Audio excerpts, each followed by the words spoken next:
Yeah, it does.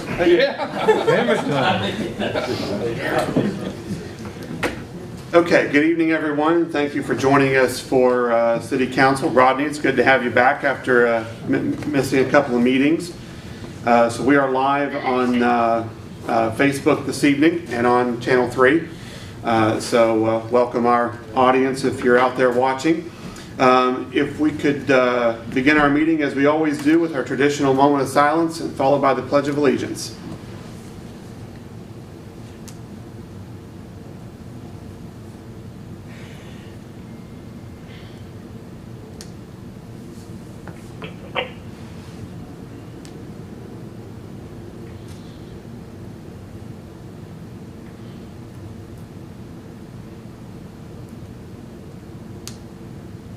Thank you very much. Over this way, Dave.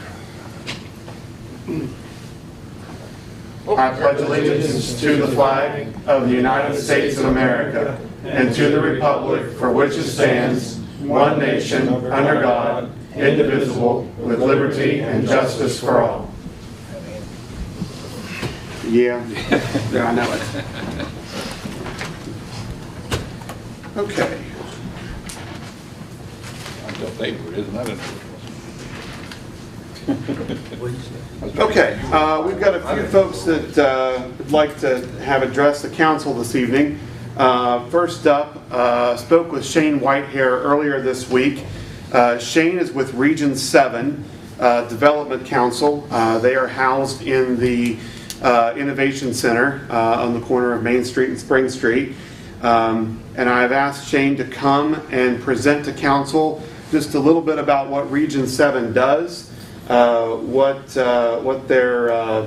they do for not just Upshur County, but for the 7-county region that they represent, and how they can be of service to the city. So Shane, if you would approach the podium. Hey there, how are you? Good, how are you? Nice to see everybody again. It's been a while. I'm going to provide a one-page handout if you wouldn't mind taking one and pass it around, please. So yeah, the mayor did ask me, contact me this week about coming and presenting to you folks. In fact, it was actually good timing because in talking to my council, we decided to kind of put, to have me start schedule meetings to go out to different council meetings, county commission meetings, to just reintroduce ourselves. As you're aware, there's a lot of turnover on elected officials in your seats and also in the staff of the local units of government. So it's always good to go out, give them a refresher, let them know we're here to help you guys out, and allow you folks to ask questions, address any concerns that you may have of us, just to kind of clear the air and communicate, because communication obviously is very good. The handout. So I'm not going to read the whole thing to you, but I figure it would be of help. I would like to kind of identify some highlights mentioned in this. We kind of looked at this from each individual county perspective. We did one for the whole region, but I'm providing you with just Upshur County's information. The first page basically provides you an idea of who we are, what our roles are in the community, and how we can help each community out with different things. So, we're one of 11 councils in the state. We were established by legislation in the early 70s. Our main function in that legislation is to provide technical assistance and project development services for the city of Buckhannon, for the Upshur County Commission, for the Barber County community. We are here for you to utilize for any kind of project development services, any kind of grant applications, loan applications, anything related to any kind of community and economic development initiatives that the City Council has. We represent 7 counties. In those 7 counties, we have 24 municipalities, so we have 31 member governments that make up the agency. Now, each mayor and county commission president, by virtue of office, has a seat on our council. They have a voting seat on our council. However, as everything else goes, the mayor or county commission president is involved in numerous things. So they're allowed to, each individual community is allowed to have or assign an elected official, city council person, to represent the mayor if the mayor is unable to make it. Same way with the county commission. If the county commission president can't make our meetings, they can elect another county commissioner to represent the county on our council. We have 6 staff people, truly experts at what they do. We have 2 folks that basically manage projects for us. We have 1 identified grant writer. All she does is develop projects and write grant applications. In fact, Dion Allen, she's intimately involved with the city right now on numerous projects. Carrie and Jim are our project managers who manage $130 million worth of projects in the region. So very, very busy. We have a GIS specialist, Stacy McDaniel, who again is very active with the city, especially utility department, in setting up your GIS system with Jay and some of the utility department folks on the water and the sewer side. Also Peggy Ball, she's our go-to. She's keeps everybody straight. She's our utility person. She's involved in everything that we do. And then we also have a consultant that we contract with that does our financial services. Cam Matheny with Matheny and Company out of Ripley.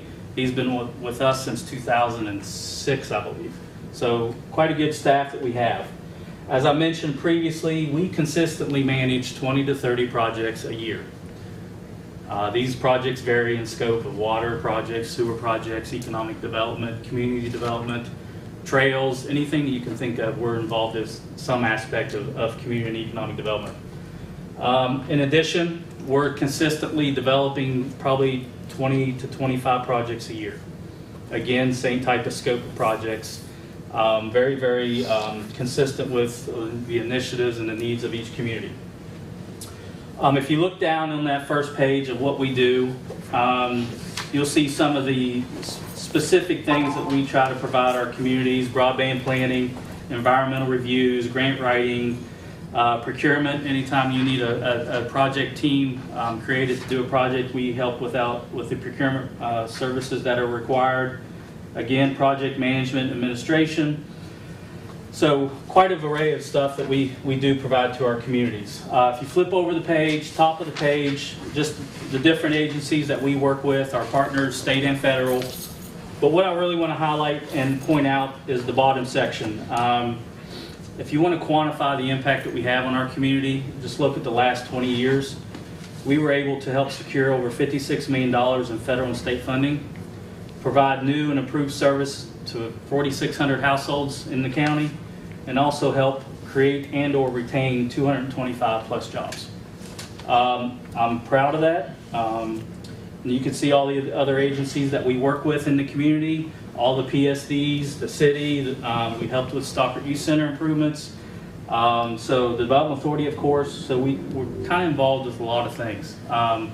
But we are very proud of the impact that we have in the community. Some of the misconceptions that maybe folks don't realize is we do not charge a fee to develop projects and prepare applications. If you are a public entity on our council, that service is free. You know, it says in state code that each of our members pay an assessment every year. That's what that assessment is for, okay? So if you come to us needing help with a grant application, we do not charge you to do that, okay? If you need help with procurement on getting some services on board, we're not going to charge you to do that. However, if you get a project funded that we help to get funded, okay, that allows for project management as part of the cost of the project, we ask that you allow us to do that for you. Okay, what that project management fee does is it allows us to add additional staff in order for us to do a lot of the upfront project development stuff on your behalf. If we used our assessment dues and our planning grants that we receive on an annual basis, we would be lucky to staff 2 to 3 people a year. Okay, so 60 to 70% of our budget comes from project management services. So that's how important it is for us to manage your projects. Project management fees are too high. That's completely false. In fact, if you look at an overall project cost, you know, usually average projects run from 6, 7 to maybe $15 million. The higher the project cost goes, the lower our percentages, obviously. But if you look at a project less than $5 million, we're maybe at 2%. Now, when we calculate those fees, it's not based on a percentage. we take a lot of things into consideration as far as who the funding agency is, who the project team members are, what entities sponsoring the project. If the entity needs a lot of hand-holding, then obviously we might charge a little bit more. But if it's somebody who's experienced of how the process works, then obviously we're not going to charge as much. Another misconception, we only work on water and sewer projects. I had a council member a couple, 3-4 years ago mention that we're a water and sewer utility, and that's completely not right. However, you know, yes, we do. The majority of our work is water and sewer projects because that's a huge need in our region. But there are other things that we do that's outlined in your handout. We are, another misconception, we are a federal and/or state agency. We are not. We're our own individual agency. As I mentioned, we're established by legislation, so we're our own agency, operate our own budgets, hire our own staff. So what can you do for us to serve you better? A couple things. Be active. Attend our council meetings. We meet quarterly, 4 times a year. If you can't attend, get somebody who can. The communication and network that goes on in our council meetings is invaluable. It's important, and also allows you an opportunity to communicate to us. Communication, again, about projects and issues with the agency. If you have a problem with us, for the love of goodness, come to us and let us know what it is so we can get it fixed. Or if you have a project you need help with, come to us and we'll try to do everything we can to help you out. Lastly, be supportive of the agency and its staff. Supporting means, you know, come to our council meetings, you know, utilize our services on your behalf, and obviously support us in allowing us to manage your projects. So with that, I'll open up to questions because I'd rather you ask questions on specific things you might have. Quick rundown, but I wanted to mention those points for you. So you mentioned projects with the city. What are we currently working on with you? So Dion has been working with Randy quite a bit on the, I personally haven't, I couldn't tell you exactly what they're doing, but she's been working a lot with Randy on the World Band event coming up in 2023. Stacy has been working with Jerry and Jay on the GIS work on the sewer and water side, and I believe also another department, just two, the waste collection. Okay. So she has been doing that for probably 2 or 3 years now. The other things, you know, there was some discussions about some water sewer projects, but those never came to fruition. I know that you guys have some things on your plates in regards to that, but and I know Dion was working. She submitted maybe a couple transportation alternative applications a few months ago. So. Right. Well, I attended a meeting with the representative of Downstream Strategies, brainstorming how to expand the access to our river, the ADA fishing pier, and the Stockard Youth Center, and extending our river trails. And is that something we should be talking with you about? Or? I mean, I think if I were in your seat, I'd be utilizing as many resources as you possibly could. You know, we don't have all the answers, obviously, but we know a lot of different people who we can contact to find answers. We have good relationships with all the funding agencies. We're considered a local development district with ARC and economic development district with federal EDA. We have personal relationships with the development office, so any kind of questions that they get, we're the first ones they call. So, like I said, we might not have the answers, but we know who to contact and point you in the right direction. All right. Well, because we're actively trying to see what's out there. We know there's money and more of it than normal, and maybe we need to package some kind of, package this whole thing together to go after. I would, if it would help, maybe you could jot down like a list of things you're trying to do or you're trying to develop, and then we can offer some suggestions or look into some things for you if you'd like. Great. Thank you. Yeah. Now, when you say project management, Yes. that's very broad. Could you specify exactly? Sure. So when a community gets a project funded, whether it's grants and/or loans from any federal state agency, usually they're pretty stringent on the requirements you have to follow. Okay. more so, regs and policies that any, local government has capacity to follow or make sure they're in compliance with. So we step in and manage those funds on behalf of the community so they don't have to worry about it. The only thing, we do everything except sign the checks and deposit the money.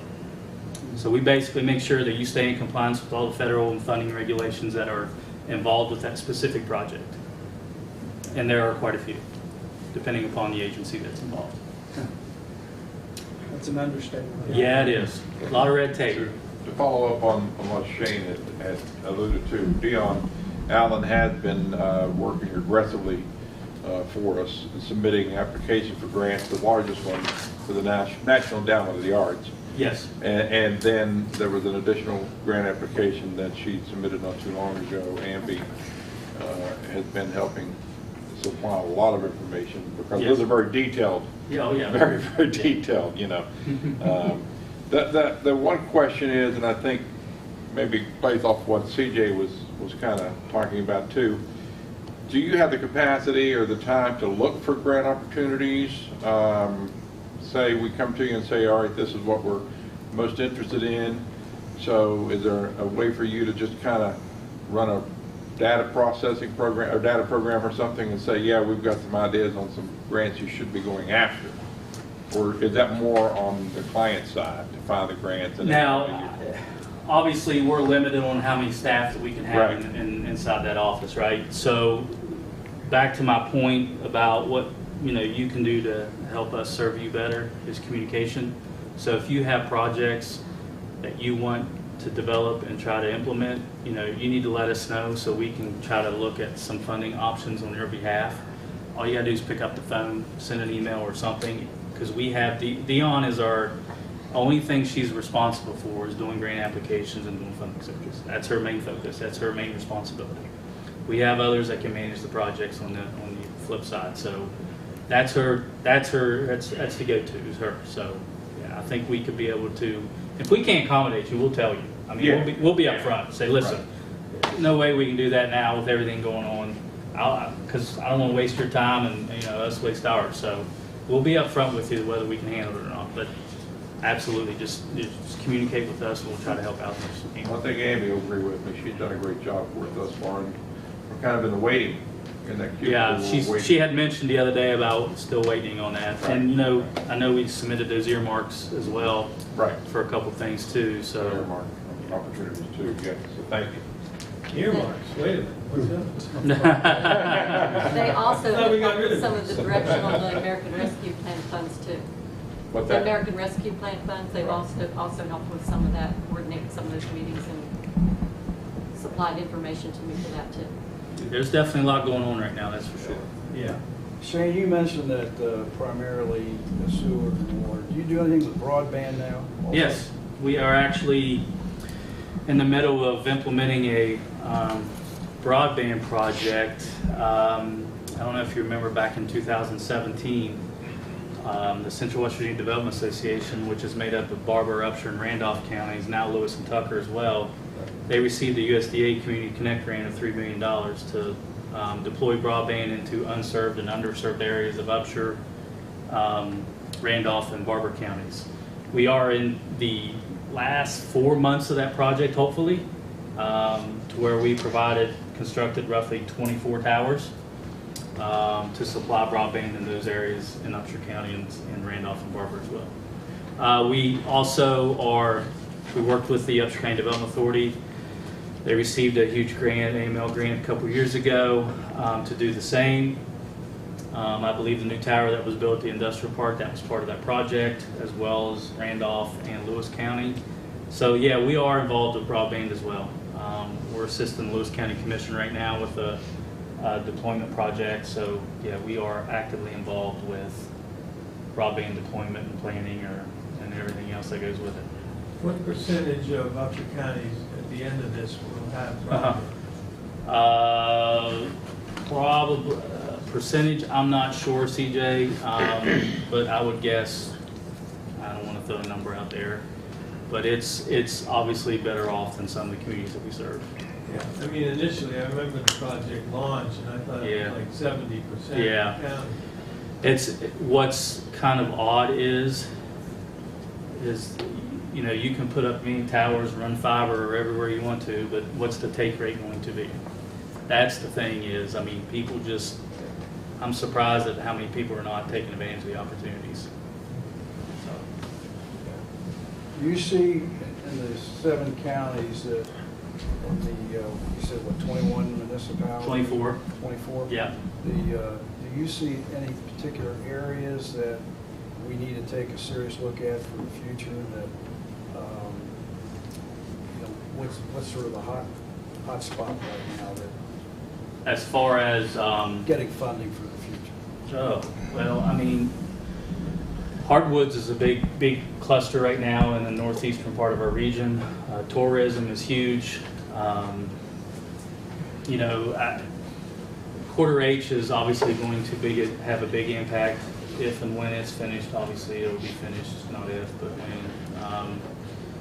I think once you see that road open up, it's going to provide a lot more opportunities from west and I think east, obviously. So yeah, I mean, it seems like from here toward, you know, Elkins, Barber, Tucker, seems to be, I don't know, I hate to put Braxton and Gilmer in this, but I mean, it just seems to be more happening in this side than the other.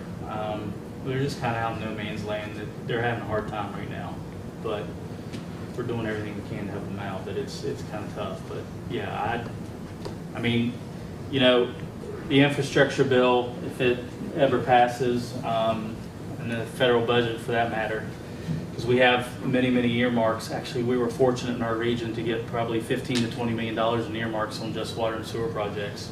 So if the federal budget passes, you know, we're getting additional $15 to $20 million into the region. So it's, yeah, a lot going on. Yeah, thanks for being here. Oh, you're welcome. Yeah, thanks. Long overdue. And just for the council's benefit, Shane was awarded the recent Businessman of the Year from the Buckhannon Chamber of Commerce. You hear that? Man of the Year. Clapping first. Before you I was before you, so.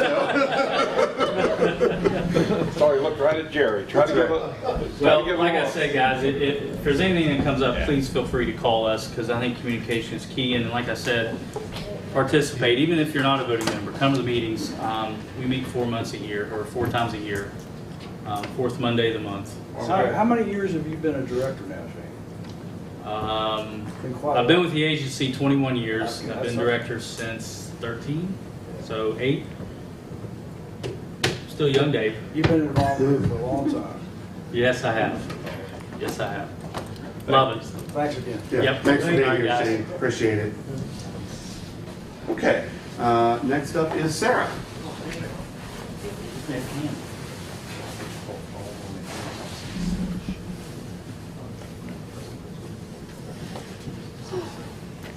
Hello, Hello. How you doing?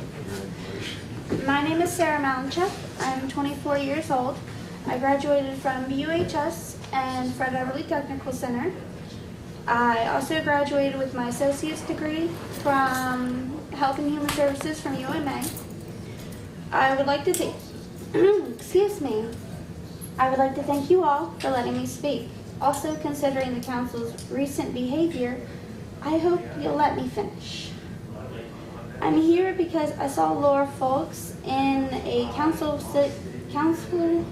recording posted to YouTube from a meeting a few weeks ago where she was rudely shut down after asking the council's opinion on minority rights. After finding out the reason Laura spoke up and reading some of the hateful posts made by Sheila Sines, who was put on the council to fill an opening without being elected, just basically appointed in some after-hours meeting that the public wasn't notified of. What makes this so unacceptable is that this woman has posted some of the most hateful, bigoted, racist posts that I have ever seen on social media. I've read them all, like a lot. Shame on you, Sheila. You are an embarrassment to our community, and shame on the city council for remaining silent on this issue.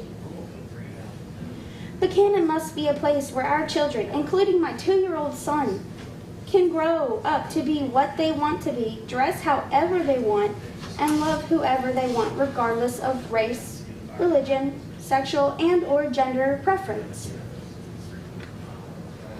My only statement is, why be racist, sexist, homophobic, or transphobic when you can just be quiet? If the council remains silent and doesn't remove Sheila, then perhaps they should be replaced all in the next election. I'm not alone in my feelings. There are many others in this town who feel exactly the same way. And word is getting around the entire state about Sheila Sines and her hatred towards gays, Muslims, blacks, and our LGBTQ community. She must resign or be removed from her seat. I urge the council to stop being silent and complicit in this matter and do the right thing. Thank you. Thank you. Thank you.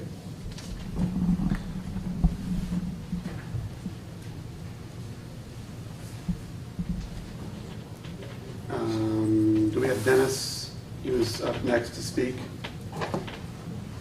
Yes, Dennis doesn't have, Dennis still here? Have you got park reports?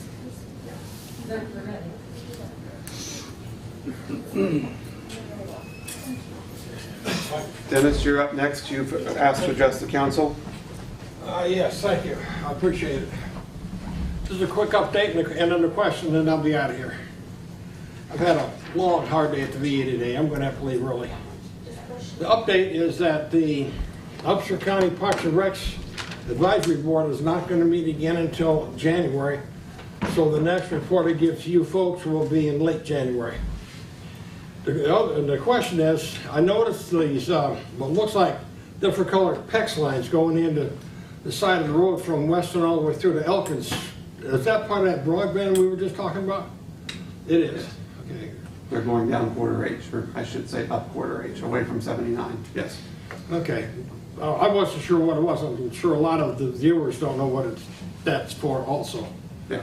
So I just thought I'd ask. Said Other than that, I would say good night. Till January? January be the next meeting? The second meeting in January should be the earliest I will have a report for you.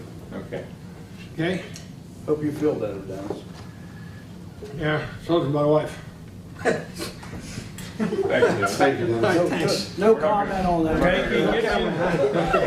Cranky gets you nowhere, Dennis. Council, we have our insurance agent here, Jamie Powell from Loudon Insurance. There is an item on the agenda under F5, and since Jamie's got a wife and kids at home and doesn't want to spend his entire evening here with us, I would entertain a motion that we go ahead and bring F5 to the table for consideration. Second. We have a motion by Mr. Rylands, a second by Mr. Thomas. All those in favor, please signify by saying aye. Aye. Aye. Like sign opposed? Motion carries. See, I can give my delay tonight. Now you see what it's like, Jack. That's right. So, just to kind of, Jamie, Amby, if you want to set the table, that's fine. Yeah, if you want to set the table for where we are. Okay, so everyone knows Colonial Arts Theater, owned by the City of Buckhannon, managed by the Colonial Arts Theater Board. An organization, Art 26201, arranges to get artists to display their works to the public free of charge in the Colonial Arts MIB Gallery. The city's fine art coverage limits don't cover enough. They can't be increased enough to cover some of the art that's in there.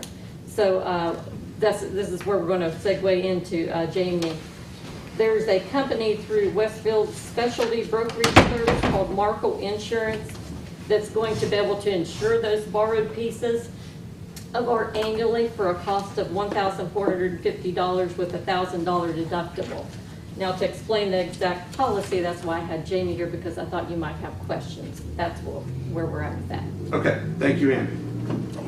What does our fine arts cover now as far as the? It is $2,500 per piece of art at an aggregate of $10,000. And that is a set coverage through our commercial package policy. There are several coverages that are part of our commercial package policy that can't be altered. You either elect them or you decline them. So that's part of our package that we have through our standard insurance. This would be an additional coverage that would cover the fine arts at a higher limit. So we could have 20 different occasions where we have borrowed pieces. Well, we'll let Jamie's here to discuss what he's found through Markel, and That's fine. so go ahead. Thank you, sir. Thank you, Mayor. Thank you, Council. Yes, the way our existing coverage goes is like Robbie said, you've got $2,500 on a blanket for one item, or $10,000 total. And after that, you essentially had to schedule any items that were going to be over that amount, which was going to be challenging as they kind of came and go. We had a phone call with Mayor Skinner, Councilman Sanders, and Amby, and discussed the possibility of seeing if we could find a policy that will put everything on a blanket at a higher limit. So what we've looked at is Markel has a museum artwork program, which will essentially allow the city to have a blanket coverage of art for $50,000. And that can be art that the city owns, which really the city doesn't have a lot of in that case. So it can really be any artwork, frames, materials, antiques, anything that's related around the art or showing industry. And it will cover that for $50,000 with a $1,000 deductible at the theater location, or it will also cover the artwork while it's in transit. I hate using this term, and I know Robbie will agree with me. On the quote, they listed as all risk as per form excluding earthquake. I've never liked the term all risk because it really just doesn't fit the insurance. There's always exclusion. But it's really one of the best coverage forms you can get on it. The artwork is going to cover everything, with the exclusions that they're going to kind of talk about are pretty basic. War, military action, government action, nuclear hazard. The next three are ones I kind of want to mention. They're more common sense to the artwork, which is wear, tear, any quality in the product which cause damage, destroy itself. So if an artwork comes in as just a natural wear and tear, that wouldn't be covered. The only one I think is really worth pointing out, insects, vermin, or rodents is excluded. And these are very standard around artwork. And then the last one would be neglect. And then the way it essentially sets it up, which what I would recommend with the city is, if you continue to go with this program, is it will cover for current market value or agreed upon amount. So what I would recommend, if you've got artwork on loan for someone, and Bryson's been doing this very good, is just get an agreed upon value. And essentially you've got up to $50,000 worth of coverage for it. The advantage for the city is you're not having to schedule it back and forth or adding anything onto it. Right. So that would be something like a consignment form where they list each piece and whatever Yes. value. That's exactly right. It just breaks down each piece and says, here's the value of piece A, piece B, piece C. And I've seen it done on, like, here's the value of the artwork, or artwork and frame included. And then once the city agrees upon that value, it would be covered at that. And the reason I would recommend that, because if you don't have an agreed upon value ahead of time, then you're going into current market value. Unfortunately, you can see Tom Shaney said too, and Robbie, anytime you're getting into current market value, you really leave yourself open to what I think my art might be current market value. Right. And someone else could always be a different piece. So that would be my recommendation, just when you bring it in, if you decide to go with this policy, to do that route. The only other option we discussed would be, if you didn't want to go with this policy, would be to have a written contract drawn up, or a contract designed to where it is a matter of, if someone's displaying their art in the city's theater, the art, while it's being there, is required to be insured by the owner. And I'll be honest with you, when we initially talked about it, that was my recommendation, and I still don't think that's a bad idea. However, for the price of this policy for $1,450, no, when we talked about it with the mayor and myself, we both thought it was going to come in. I'm pleasantly surprised I was too. that it's, because I was worried we were going to be talking about, $4,000 or $5,000, not, And I was worried about a Lloyd's of London quote, which is more not covered than is covered. And so we use Markel in our agency a good bit, and they are, I mean, Markel is a good solid choice in the brokerage side of things. I completely agree with you. That was going to be my concerns. Well, I was expecting the price to be higher. If you guys were a professional art gallery, this price would make sense to me for the coverage. I was afraid because the city doesn't really have, when you're negotiating with someone on art to place a value on it, the city doesn't have the people to truly, if I come in and say it's valued at this, you don't really have the people in place to know exactly whether that's correct or not. So my concern was for that reason, it was going to be a little bit higher. My recommendation, I think, after seeing the price and the coverage would be it's a pretty smart, safe deal for the city. How many showings, how many showings a year does it cover? It covers as many showings a year as you want. The only thing the only limitation is the art is going to be covered for up to $50,000. Right. So if you had $60,000 or you needed to go over that amount, we'd need to go back to Markel and get an amendment. As long as the art in the theater is $50,000 or under, you could have, it would cover 365 days of the year.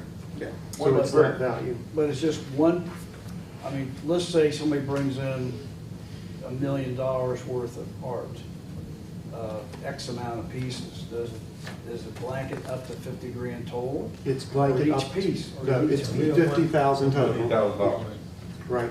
Because when we talked during our meeting, we thought that the $50,000 was a safe amount. So far, I believe the two largest showings we've had was with Wesley and Lonesome Artwork on, and I think that was around the mid-20s, upper 20s when we scheduled it. I'd have to go back through. Does that sound right in my mind? It was more than that. I thought it was So I'm thinking about it. It might have been. 100,000, but it cost $500. So I thought this was a great solution, you know, to what we were confronted with. Maybe every single event having to go out and get special insurance, and it was problematic. So But I move we accept this quote, and $50,000 is not a lot of coverage, really, when you get right down to it. but it's going to cover We've almost had all about- the events. We've had about, 5, I think, showings up there. The college was the most valuable. It was estimated the most value. The others have all been under that amount, 50,000. I think we still didn't cap $50,000 even at our most valuable show, I think. Other than the college. So it did? Okay. Yeah, we second. had to get the certified appraisals on that one. I'll second the motion, and then I have a question. Okay, so for procedure, we have a motion by Mr. Rollins, a second by Mr. Sanders. Now we'll proceed with discussion. So I just want to clarify something. So we have an artist that comes in to have a showing. That's one thing. An artist comes in to have a showing, and the items that are being shown are also for sale. They're still covered, right? You're still covered. Okay. Yeah, it does not matter whether they're showing, whether they're selling it in this case, you're still Perfect. covered. Up to the $50,000, $1,000 deductible. The only piece I do want to mention on the coverage, and this isn't really a clause, but one of the things we talked about, it does cover the art in transit. There's a additional condition which says packing. You represent and agree that covered property will be packed and unpacked by packers who are trained and skilled in utilizing procedures and materials. So it'll cover the reason I'm mentioning that is, let's say hypothetically the art is in transit and there's a car accident, the art is damaged. That's a very easy piece, it's going to be covered. But if the art's in transit, they pack it, and the city schedules me to go unpack that art and I cut it or do something, I'm not trained in the packing and unpacking of it, so therefore... That would go into the wear and tear part where there is no coverage. That's exactly right. And those are, I really wanted to make sure we kind of hit, because I always get afraid of that. Yeah. I think the in-transit part is a critical piece, because if you're going to have damage, I mean, that's probably your most likely. But I agree that it should be with professional packers, because that way you're ensuring, no pun intended, that it's slid in there the right way, and it's like, you think carpet a little bit. You've got a nice carpet in your living room, and it's not stained upon, and nothing's wrong with it, But walking back and forth on it all day, all night, all day, all night, that's wear and tear. You can't have your carpet replaced by insurance because you're walking on it. But if it's burned, if it's spilled upon, if there's a pipe burst and the carpet is hurt by one of those things, that's a covered peril. This is similar to that. So we're talking about while it's hanging on the walls, while it's in our facility.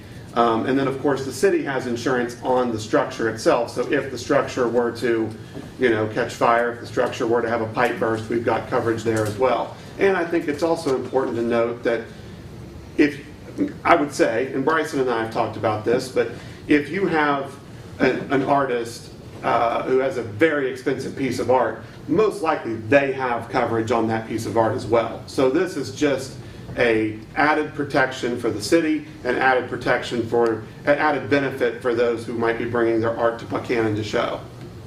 Very well explained. 100% agree. And in today's point, if for some reason you decided that you were going to do a display with $500,000 in artwork or a higher limit, could happen. I don't know, but you could always go to Markel and look at increasing that amount for a period of time. Yeah. And still keep it on blanking. Well, I am of the opinion that what you said earlier, that the possibility the city just should say that if an artist wants to come to show his particular pieces, and especially if they're for sale, I think it's more important for him to have insurance rather than the city, unless he gives us a portion of what he sells it for. So. Well, and I want to make sure that we are clear that if the council should agree to purchase this coverage, we are not owning the art.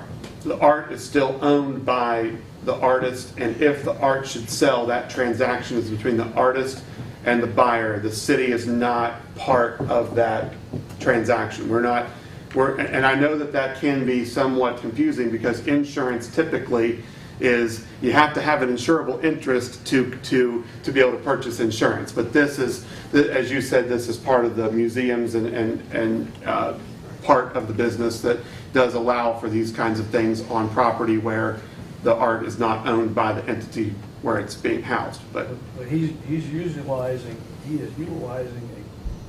a process where he can sell his paintings or whatever the art is, and maybe they should be paying a rental fee. Well, it's an accommodation to attract artists to come in and do it, facilitated by Art 26201. And I think it's, what it really has done to date is turn these artists into ambassadors for the city of Buckhannon from wherever they're at. And I think that's probably one of the most important things that can be accomplished by if you want to market something and you have someone else telling your story out there, especially in an artistic domain or otherwise, it's always a big plus. So it's to me, it's an accommodation to make it more attractive to come and participate. And it's $1,400 a year.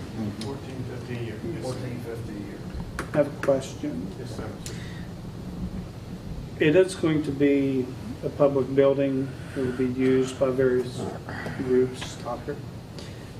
Does the insurance cover vandalism, or would that come under neglect? No, vandalism is covered. Vandalism is covered. Yes, It is covered. Yeah, vandalism is covered. The type of things on neglect are you're hanging it on the wall and you don't put any of the correct procedures. It's more so neglect is just something happens to it because you caused that. If I come in and I'm sitting in there, my daughter comes through and cuts up the painting or the sculpture or whatever type of art, the antique, that's vandalism, and it would definitely be covered. Great question. Go with Dave. I can't say take it, not take it. That's council's, not definitely respect the council's decisions on that aspect. right.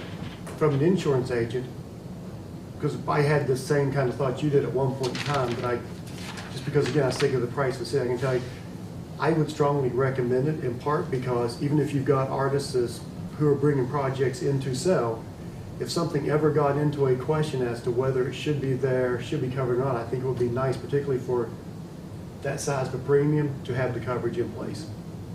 How many, Amy, can you estimate about how many shows Art 26201 has been able to book, or the average per year they're Like going I to said, I book? think there's been about 5 just this year. What's the average per year you think we'll have there? I would guess 6. 6 a year? Yeah. A year. And how long did it normally last for, show? 3 weeks, I think, or 2 or 3 weeks. So that's $240 a show. I mean, honestly, I think it is a good investment for us to have that covered, have it done, have the protection there. I'm assuming that if the artists will have their own insurance as well, but this does fill a void and takes away any question. And we do, present something great, a great cultural event for the city. The turnout to some of these openings have been great, and the response. I've tried to attend most of them, and there's a great cross-section of people there that respond to the artists and so forth. I don't always understand all of the art, but always learn something every time I go to an opening. Well, we have a motion and a second on the table. I want to remind council of that. Is there any further discussion on the motion and second? Hearing none, I will go ahead and call for the question. All those in favor, please signify by saying aye to accepting the insurance by Markel. Aye. Like sign opposed. Aye. Okay, so let the record show that we have one vote no from Mrs. Sines, and the rest of council votes yes. Thanks, Jamie. Thank you, Jamie. Thank you, Jamie. Thanks, Jamie. Yeah. Okay. Can I just say really fast, it's the timing's off here. Can I say something? Sure. Okay, I just want to say I'm not against having insurance on it. I just think that since there's so many in and out, it would just be for the benefit of the town to have them cover their own piece each time. Please don't think I'm against the art. That was my only issue. No, I understand. I think we are. So noted. Thank you, Jamie. Have a good evening. Thank you, Mayor. Thank you, council. Thank you, Jamie. Take care, Jamie. Thank you. Okay. Tammy, did you want to say anything, or you good? Okay. All right. We are down to department and board reports. First up is Jerry Arnold.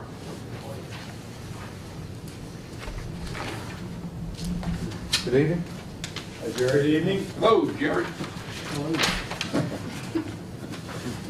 Me, Jay, and the utility supervisors have been attending weekly iWorks training sessions on our new software. That's going to continue probably through the winter because we have purchased, as Andy has reported, several software modules. Just for instance, we purchased modules for our facilities that we can schedule inspections, log all of our maintenance in, and it's all part of the same software that we're currently using for complaints in the city. The same type of modules for sidewalk, storm sewers, so it's just an overall plan of being able to utilize the same software for all the things that we're doing. So the street assessments, everything will be part of this software. Make us much more efficient in these operations. So, but it is a lot of training. So we continue every week on Wednesday. We have about an hour-long iWorks training session. The entire street staff will be attending a West Virginia LTAP webinar on the 16th on curb ramp inspections. And the street crew continues to work on the North Spring Street sidewalks.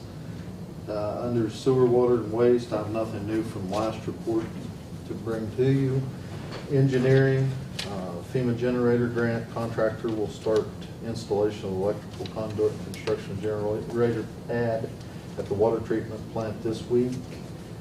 Gateway West Phase 3, Jay, I, and Ethan from over at the sewer department had a meeting with a member of the finance committee at the Catholic Church about property exchange. The Gateway West sidewalk, we have to install a refuge island in the entrance to St. Joseph's Hospital. Because of the width of that entrance, there has to be a rest area for pedestrian traffic. And in doing so, when we were doing the deed search, both us and the state of West Virginia, discovered that that property is owned by the Catholic Diocese out of Wheeling. So it's just a very, very small piece of property.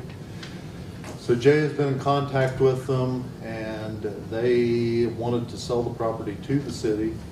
The long story is they want to sell the property to the city, but again, the benefit to the city is to get the sidewalk installed. It would actually be the state's property because it's on the state right of way. So long story short, we are negotiating with them to possibly come back to council with a recommendation to assist in unclogging a drain to be able to get this piece of property, is it in a nutshell. So Deal. we're you know, that like I said, it'll make us a really nice sidewalk, but we hate to leave that portion out, and that's what would have to happen if we can't obtain this piece of property. The City Hall roof replacement, Tri-State Roofing begin the replacement activities on Monday, November 8th, and is anticipating 2 weeks to complete the project. The replacement schedule is weather dependent, and I'm sure Amby will be reporting more on that about their schedule here in City Hall. Vicksburg Utility Development, GPS surveying. The property corners of the development was completed last week for future reference. The utility layout coordination, as developers will begin site preparation at least 2 lots in the near future. Of course, the Stockert Youth Center, Community Center multi-use facility site visit was conducted by the Mills Group on Monday, November 1st. And the Wamsby facility site tour conducted a site visit on Monday, November 1st of the bleachers at Ross Field on the campus of West Virginia Westland to determine the seating capacity for the 2023 band competition. And that's all I have, Mayor, under my report, unless there's questions. I wanted to compliment you on the bright, crisp, clean, orange curves, or yellow, safety yellow. I mean, that really frames, this, you know, going down the street. Yeah. I would like to take credit for that, CJ, but we have a contractor, and the mayor's actually. Yeah, we'll keep it up. I wanted to go So yes. all through the, and I guess there's a little bit of weed eating or whatever. I have a lot of paint. I can come to your house and we can.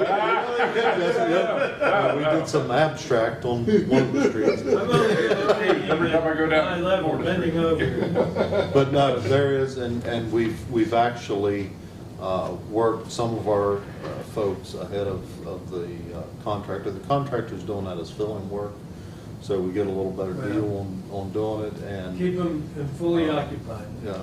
So we are, yes, we are continuing that process as weather permits. Paving? Paving, yes. So that's a big question. I'd love to have lots of them. The contractor was in. He was actually supposed to start on Lincoln Street the day it rained this week, of course. And he knows that's priority. He assures us that that's going to be done, get done in this year's schedule as well as spring. Yeah. Still in November, for 2 weeks in November? Yes, I asked him to be. Isn't that where we are? I asked him to be in Spring Street, yes. Next week and the following week, we should have. Yeah, because asphalt plants close down at Thanksgiving, don't they? Depending on the weather. Yeah. They may fire back up after Thanksgiving week, but it just depends on what the weather's like. Keep pushing them. We are, trust me, we are, and that Spring Street's really, we're really pushing that one too. Like I told you, I've already told the guys if it's not done, but that you all had already prepared the gallows, so. Jerry, It'll be quick. That's all we can ask for, the best we can hope for is quick. have we ever had the responsibility for blowing off all the leaves on the walking trails? No, we've never blown the leaves off the walk trail, Dave. Somebody ever talked to you about that? Not that I remember, anyway. Because I had a couple people call, and I said, I had no idea. No, we could probably, Must have walking together. we probably got a broom that we could sweep them off, but I don't think it's gonna, until they're all done and Yeah. they're gonna blow back on the trail, I'm Right. sure, but no, I don't ever remember blowing the leaves off the walk Yeah, that day. I don't ever remember it either, so. You might have. Snow removal, Might have yes. little hidden things there occasionally, but you never know. Thanks, Jerry. Thank you. Before you go, Jerry, it didn't have anything to report under Weight Department, but you might kudos the fact that everything's running on schedule. Other than one hiccup with one truck right now, everything's running pretty smooth with your routes and so forth. Got it pretty much tackled today, Randy, so Yeah. yes, everything's on. And with Waste Board, of course, we had our meeting this Right. morning, and we did lose we're down another driver, and it's been really challenging between equipment and retaining and or hiring, particularly drivers in waste collection. It's been very challenging here of late. But as the mayor knows, and I know from an AMB, from being at those meetings, 3 or 4 months ago, you were struggling with equipment, just keeping things going. We had to run a night shift. Right, you had to run a night shift, so, just congratulations, getting things. Yeah, as long as you're in the game, keep swinging. Thank you, I appreciate it, Are the sir. employees going to other jobs or retiring? Some going to other jobs, some are just quitting. I don't know what they're doing, to tell you the truth, and they have issues and just quit, and others, the real problem is, Dave, getting good qualified people to apply for these jobs right now. I know anybody that is in, CJ particularly is in the service industry, any folks in that industry right now are trying to get employees. I mean, look at all the help wanted ads out there right now. There's a multitude of openings, and we're in that boat. We really are, so, again. Thank you, sir. Thanks, Thank Jerry. you all. Take care. Have a good day, be safe. Thanks, Jerry. Thanks, Sheila. All right, Am Beryl, while you're here, let's go ahead and talk about the budget revision and see if you've got I got a it. bunch of stuff on there. Okay, just go ahead and talk about everything you got on there. Wow. Chief, sit down. Then we go home. Get your pillows out, people. It's going to be a long one. Okay, so I'll start with my regular report first. Balances October 31st, general fund money market and checking, $1,151,670. CD at $86,093. Historic landmark savings, $3,026. Fire truck savings, $38,479. Stockard Youth Center capital campaign. Actually, I need to add about a couple $100 to this, but it's $440,000 with the $12,000 pledge included into that. Coal tax, $56,155. Municipal stabilization, $914,839. Flood control account, $78,248. Consolidated Public Works Board, $109,047. The cemetery CD is $234,186. Sales taxes at $1,901,358. I'll pause there a minute. I want to remind council that of that, $1.3 million of that is committed to the general fund's 21-22 budget. So. So you have a- 1.3 million is all the way to next July. That's right. We already have 1.9. Yes. So Yes. from here on out, it's on the plus column, right? No, you can't spend it.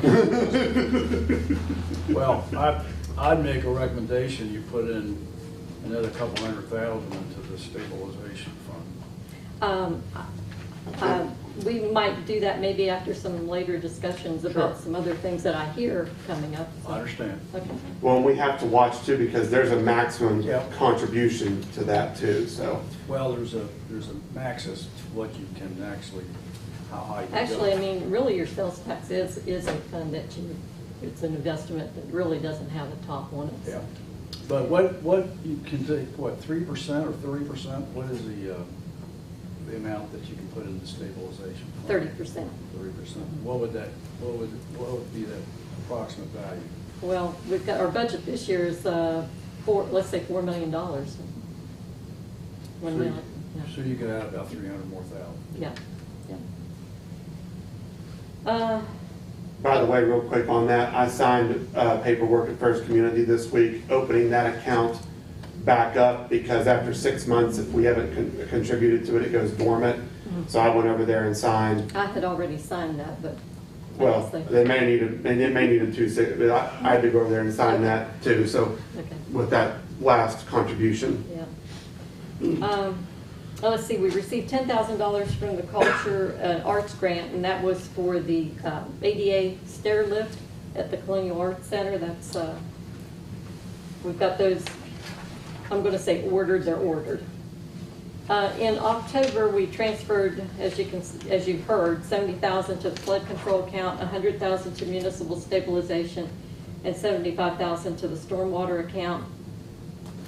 Jerry mentioned before I get to that, in your bills to be approved, the ones worth noting, we had $2,000 expense to Municipal Home Rule Board for their annual assessment fee, $2,800 to Whitmer Public Safety for the annual SCBA flow test. I'm assuming that's something for the fire department. $3,300 to Scott Electric for conduit and pull box on Spring Street. $2,700 Bruffy Trucking sand for mixing concrete. $1,800 to Central Supply 10 yards concrete for Spring Street. $55,800 to Cooper Asphalt for paving, and that was for Gum and Lightbird Street. $3,600 Argos USA, that's for bulk cement for the mixing truck. $3,200 Final Grade Excavation, that's a company that did demo and grade work on Spring Street. $3,100 Eli's Lawn Care mowing city lots from July 26th to September 30th. $6,700 Superior Environmental Madison Street asbestos inspection and removal, and then $3,700 Pittsburgh wind supply course for sprinkler. It's not the sprinkler system at the theater; it's for parts for the sprinkler system at the theater. Jerry mentioned the roof here at City Hall is been mentioned several times. The roof is being replaced at City Hall. They're going to start doing this Monday. The contractor will begin his work here at 7 a.m. each morning. City Hall won't have any access to it until noon each day for the next 2 weeks. Our office staff is going to show up early in the morning, so we will be in the building, but we can't leave the building until noon. So we'll be here to answer calls, so we'll still be taking calls, 472-1651 or 472-143F. So we can take payments on the phone, talk to customers, handle anything through email or fax that might be needed. And then at noon, we can open the door and let public come in to do any other business that they need to. Similar to how we operated when we did when we were under lockdown with COVID and we couldn't have public in the building at the time. So that's that part of the report. Okay. Any questions on the? The public should know too that no access to the building means no access. They can't come to the back door and buy a delivered person or no access at all. And we will be safe because they are doing air quality testing this Saturday here. One of our staff has to be here while they're doing air quality testing to make sure there's no harm will come inside the building while they're working on it. All right. So the next thing on under F3, the approval of the revised budget revision.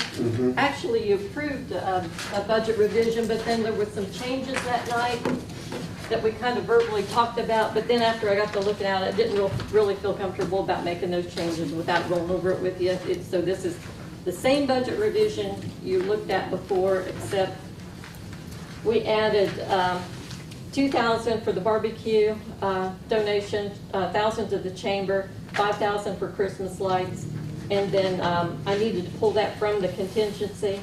And then I actually, after I got to looking at it, I could reduce the Stalker's capital investment a little bit. So the original budget revision was $2,421,234. I'm sorry, that's what your wrong number. That's what this one is. The original one was $2,430,234, and this one's $2,421,234. A difference of $9,000 less. So, I mean, I could go through each of the line items again if you want to, but that's the same thing except for those items with the barbecue bash, chamber, Christmas lights, and then I had to take that from contingency. I think we're good. Okay, so I'll need them. resolution. Second. All right, I have a motion by CJ, a second by Randy. Is there any further discussion? Hearing the need for none, we'll call for the question. All those in favor signify by saying aye. Aye. Aye. Like sign opposed, motion carries. And this is It is a roll call. Yeah. So, Mr. Recorder, if you wouldn't mind. okay, Mr. Wake up. The back. Mr. Rylands. Yes. Mr. Thomas. Yes. Mr. Rigger. Yes. Mrs. Lewis Sines. Yes. Mr. Sanders votes yes. Mr. Skinner. Yes. Okay. Thank you. All right. The other thing I worked on was the 22 holiday list. I sent that out to City Council earlier so they would just see it since we have 16 holidays. And you can't really tell on this copy, but the darker colored ones are federal holidays. The other four, Good Friday, primary election day, the general election day, and Thanksgiving Friday are not federal holidays. So I just wanted to note that to you. So those are ready for approval if you have no questions about that. Move we approve the holiday schedule. Second. We have a motion by CJ. We have a second by Sheila. Is there any further discussion? Hearing none, we'll call for the question. All those in favor signify by saying aye. Aye. Aye. Sheila?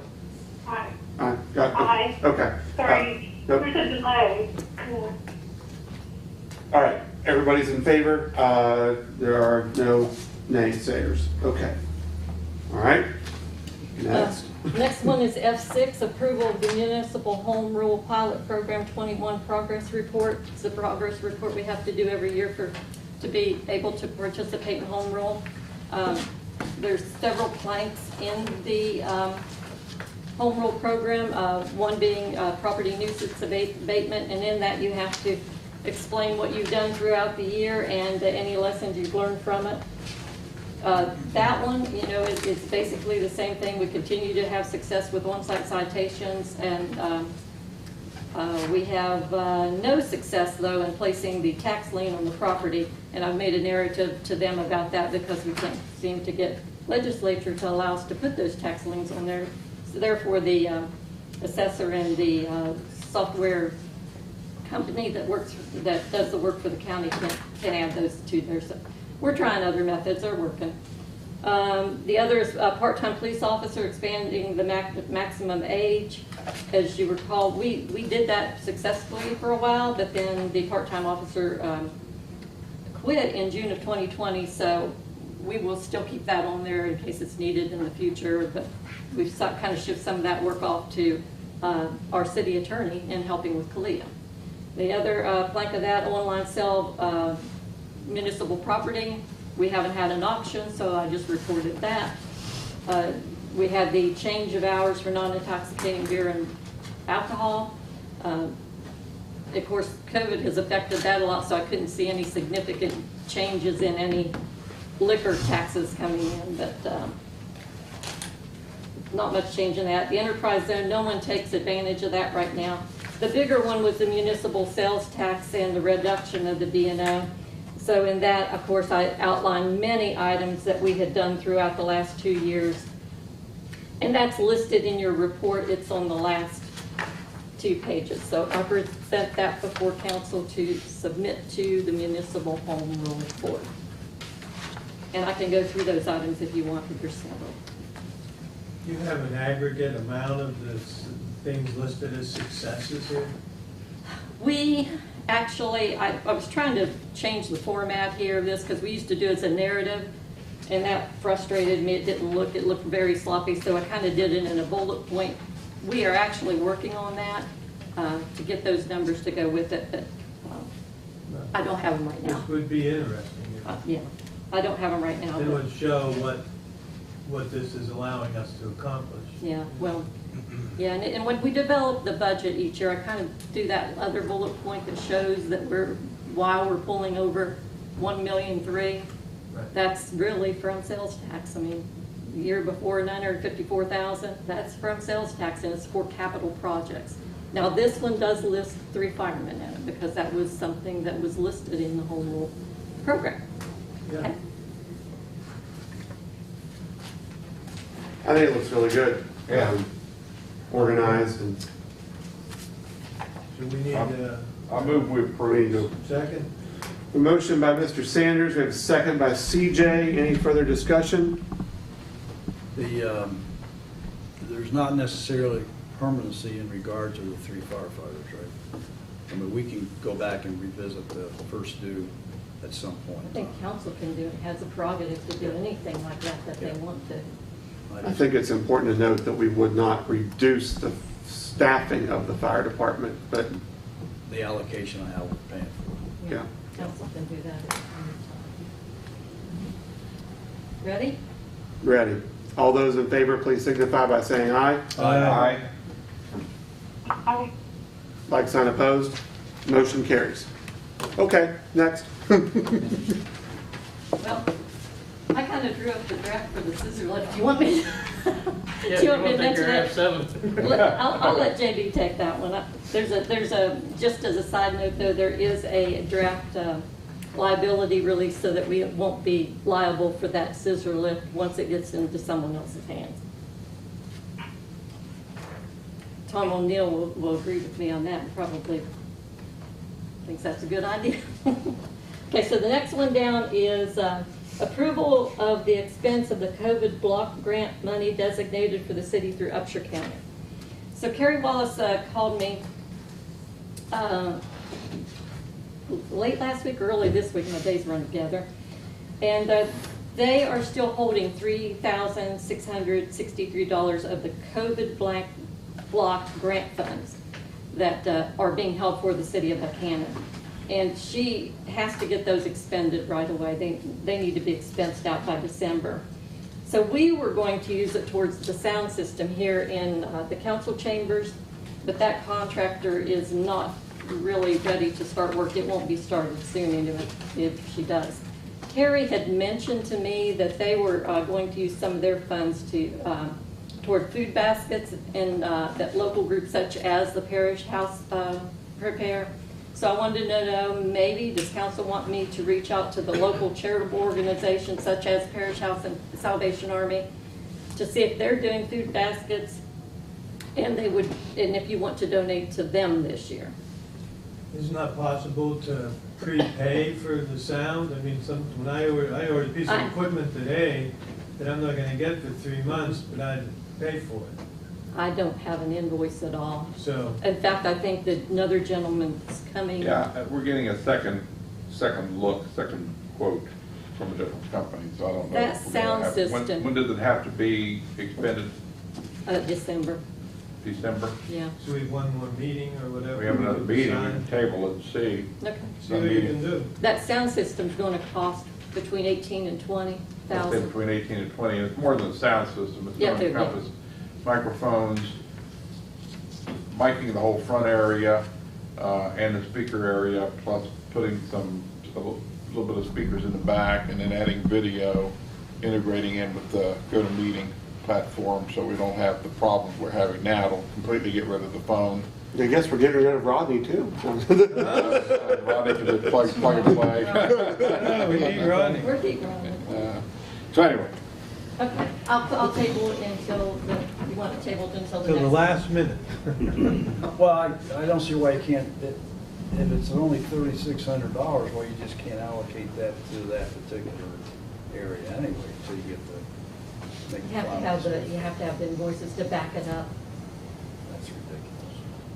Yeah. We'll put a push on it. We'll put a COVID push on money, it, I give a don't want couple to get of. in, got millions, I don't want to get in trouble for 3,600. Yeah, I understand. Okay, let's see, then, or can I move on to the next? Sure.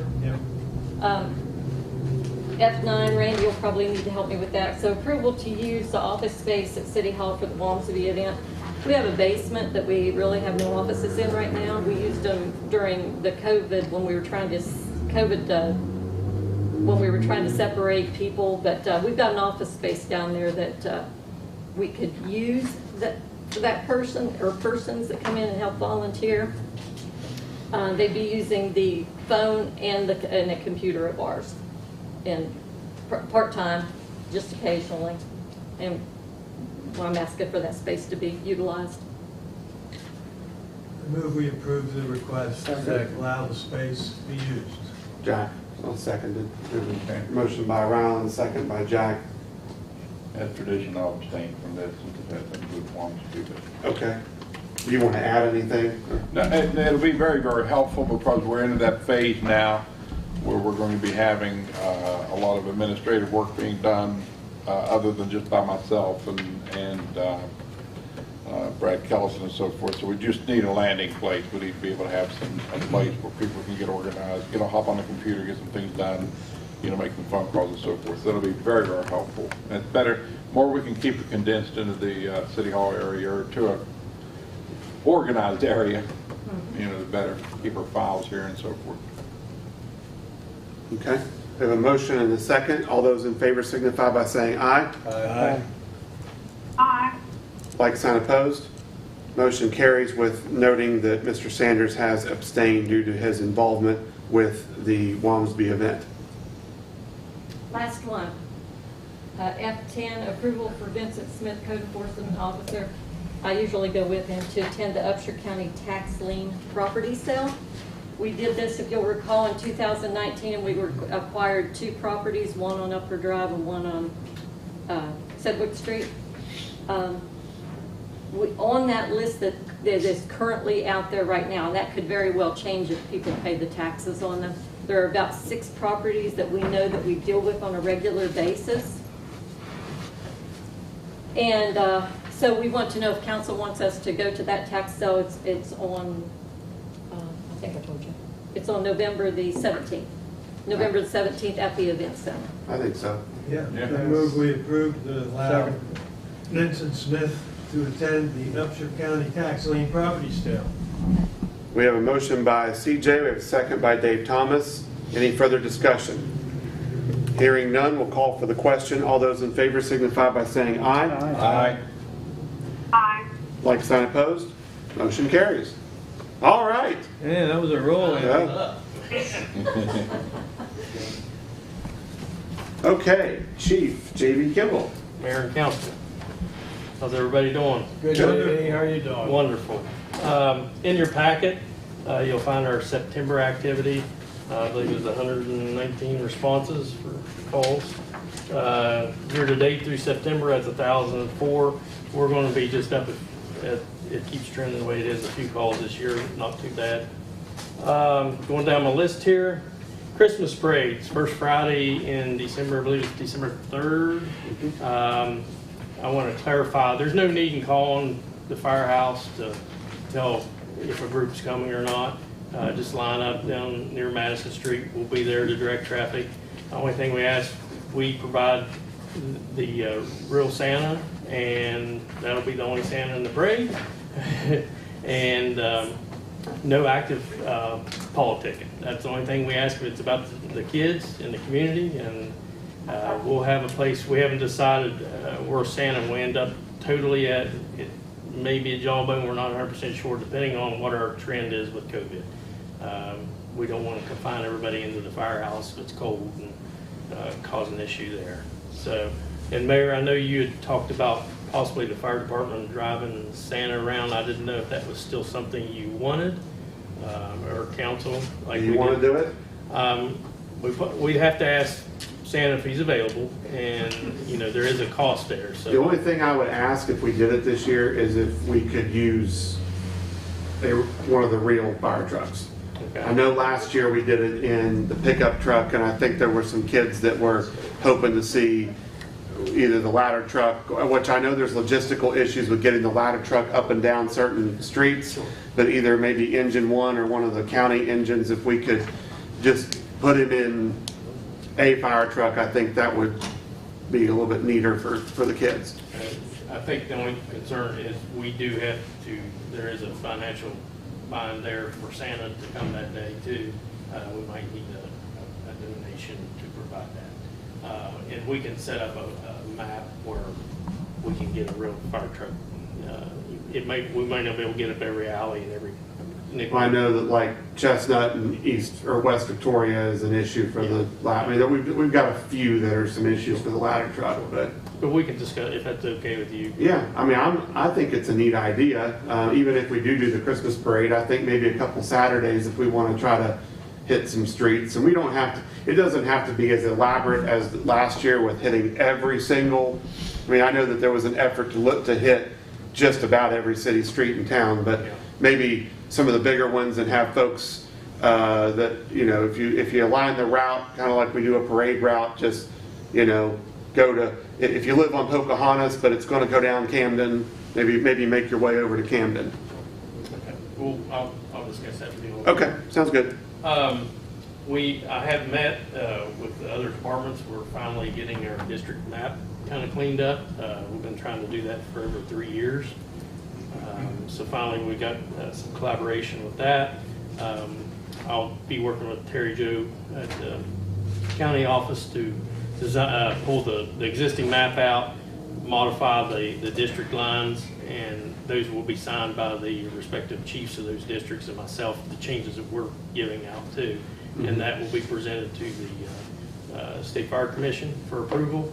And then we can move on with the accreditation process and the mapping and the GIS areas. So that's been a kind of a speed bump right at the moment for that. So working with insurance to replace the equipment we got destroyed in the fire down here. It was a ventilation saw, a set of turnout gear, 5 sections of hose that we got destroyed, and I forget the amount, it's over $8,000.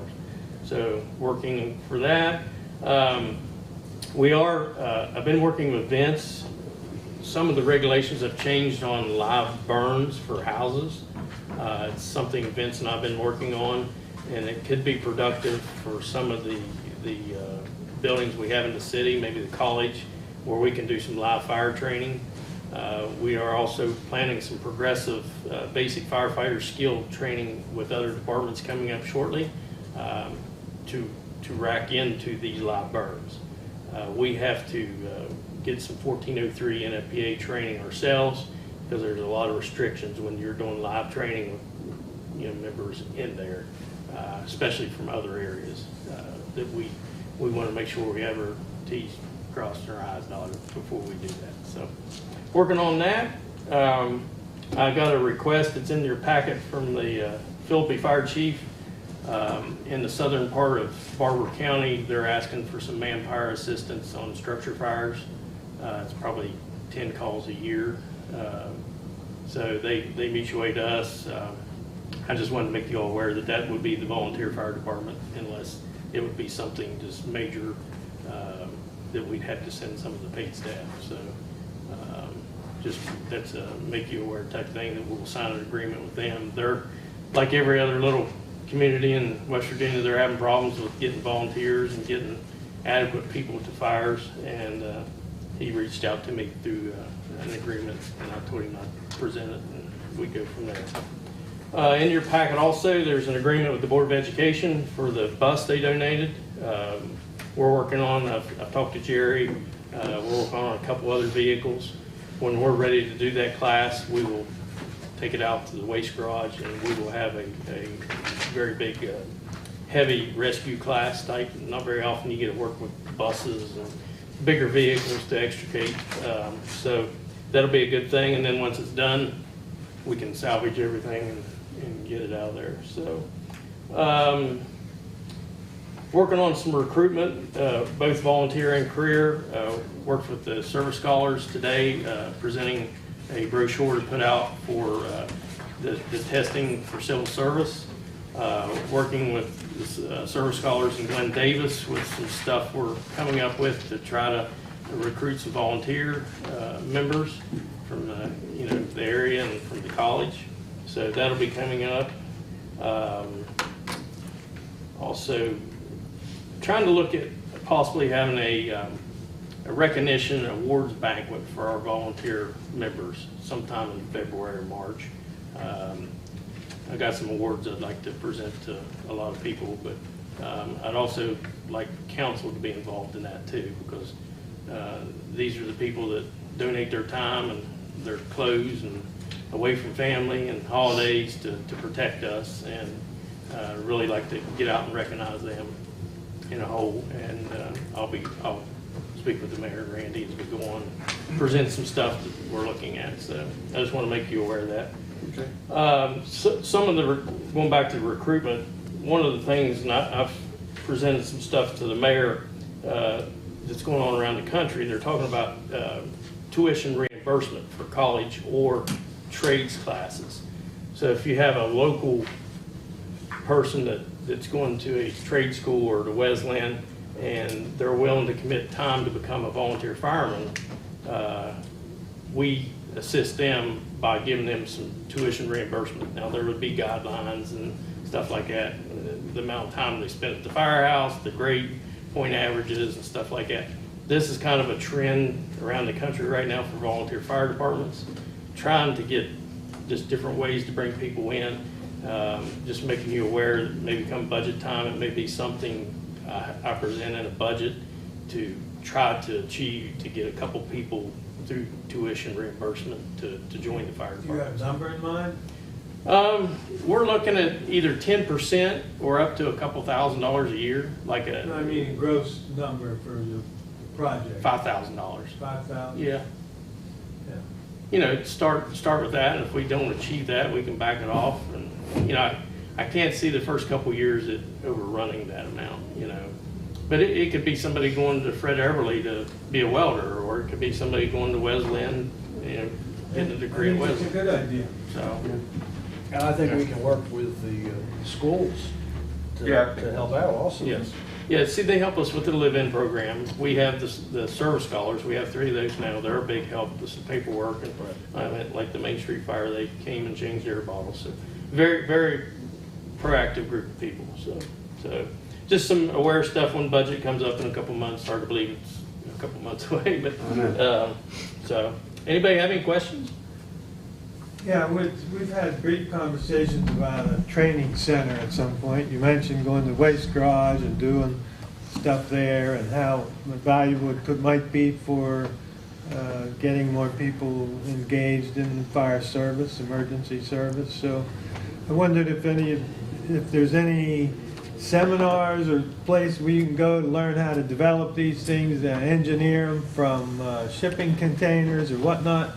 And if so, then I would support someone being designated to go and attend this and see what it is that we could do. I have spoken to Jerry a couple of times, and we have a couple buddies at the Charlotte Fire Department, and they have a very nice training facility. And Captain Baxa, who is very personal friends with these guys, has approached me about going down and possibly taking Jerry or the welder down. So, and we've also, when the American Rescue Plan money came out, we presented an amount to the Upshur County Commission that would help produce this. Taking steps, Yes. like going to Charlotte and learning would be helpful, and when you ask for something, it's going to assist your process, not start it up. And one other thing, I know when I had property in another city, the fire department mandated that we had key boxes outside. Knox boxes. And I don't think there is any, there may be some, but I'm unaware, but maybe we could initiate a assistance or a grant program to assist property owners to put these fire boxes, which basically you have a key to, and they open the box, and inside there is apartment 1, 2, 3, or whatever it is. You don't have to tear the doors down. You got access, and you all know where it's at, and so maybe. We have about I would say over 40 of them in our community. Okay. So we do have a Knox box system. Those locking boxes, don't quote me at this, but I think they're around $350 per box. And, that was something we had brought, I had brought to council, I think back in 2015 or 16. And Tom and I talked about any new construction requiring that. I mean, basically new construction, people put that in their budget anyhow. It's just that at that point in time, we weren't very involved in the building, plans and stuff like we are now. Right. Now we have that face-to-face talk with the construction people, and so. Well, I think the majority of buildings downtown aren't new, so. Yes. Maybe, Yeah. all I'm saying is you come up with a plan Sure. and a budget, and we try to get retrofit existing structures with those Okay. boxes. You said that's called a Knox box? Knox box. Knox. K-N-O-X. Yes. K-N-O-X. Like Knoxville. Yeah.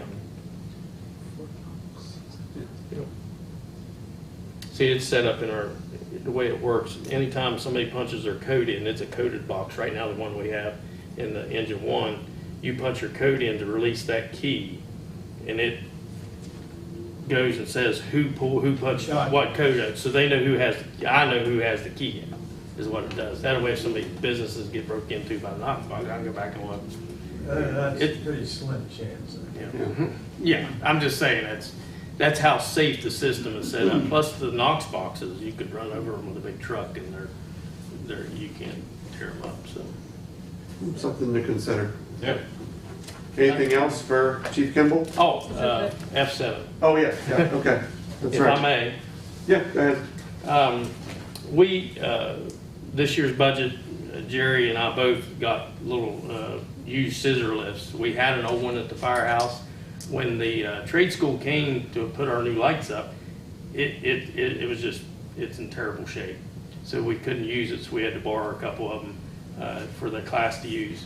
In the midst of that, the instructor from the electrical class at Fred Everly said, hey, if you ever go to get rid of that, could you donate it to us? We could work on it, people could get some experience working on it, maybe we could get it working, then we could use it in our class. So that's where we're at. It's a door stop at the firehouse right now. Tom has written up an agreement of release of liability. I would like to get, the Board of Education gave us a bus. I'd like to give Fred Everly the old scissor lift if you all see fit. Sure. So Second. Is that Rigger? Rigger and Rylands. And it's good to be good neighbors with Fred Everly. They came down and helped us. They changed all the lights out in the fire department and did a nice job there. So it's good to be neighborly with that group there. So I'll entertain, got the motion, and now we just need the question. I'll call for the question. All those in favor signify by saying aye. Aye. Aye. Like, sound opposed? Motion carries. Thank you all and have a good evening. All right, thank you. Before you leave. I'll do that. Okay, as Tom said that he does not have a specific report this evening, but he has F11 on the agenda. So we're down to correspondence and information. We've got a proclamation, Alpha Delta Kappa National American Indian Heritage Month. We did both those proclamations. Notice City Hall roof repair to begin November 8th. Amby touched on that. We've got public relations. Upshur County Schools donate a bus to the Buckhannon Fire Department.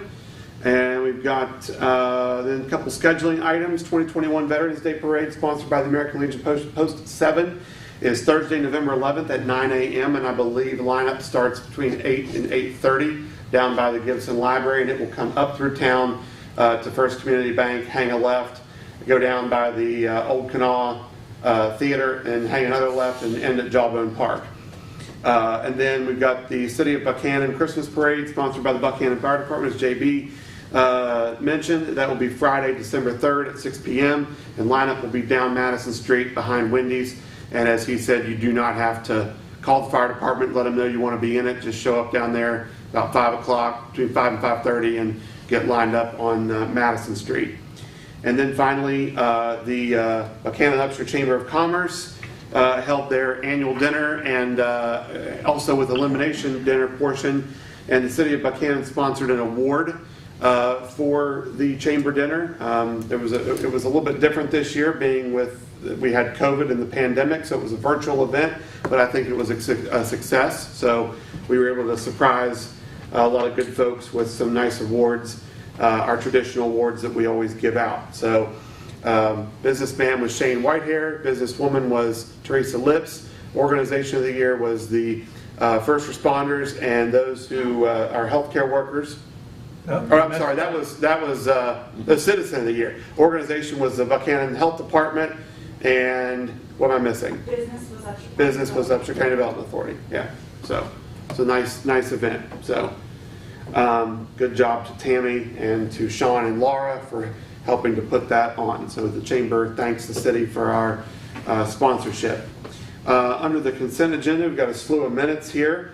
Do not have 1021, but we do have 10:7 and 10:25. Correct. Yep. We've got 10:7 and 10:25.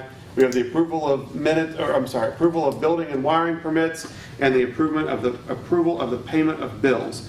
I'd entertain a motion that we accept the consent agenda as presented. Moved. Motion by Mr. Rigger. Do we have a second? Second. Second by Mr. Thomas. All those in favor, please signify by saying aye. Aye. Aye. Like sign opposed? Motion carries. Okay, we are down to 3 items remaining, F1, F2, and F11. F1, this came out of a discussion with the Planning Commission.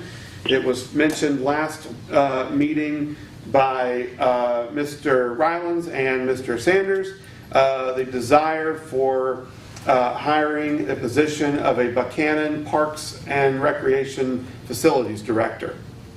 So, you two gentlemen, if you want to begin the discussion. Well, we keep having ongoing conversations around this, and so I think we identified 6 or 7 city parks or entities that currently the street department manages, which it's not your main charge, so you're maintaining them and you're doing what we can to keep them open. But we're talking about a major investment in Stockard at some point in the near future, we hope. And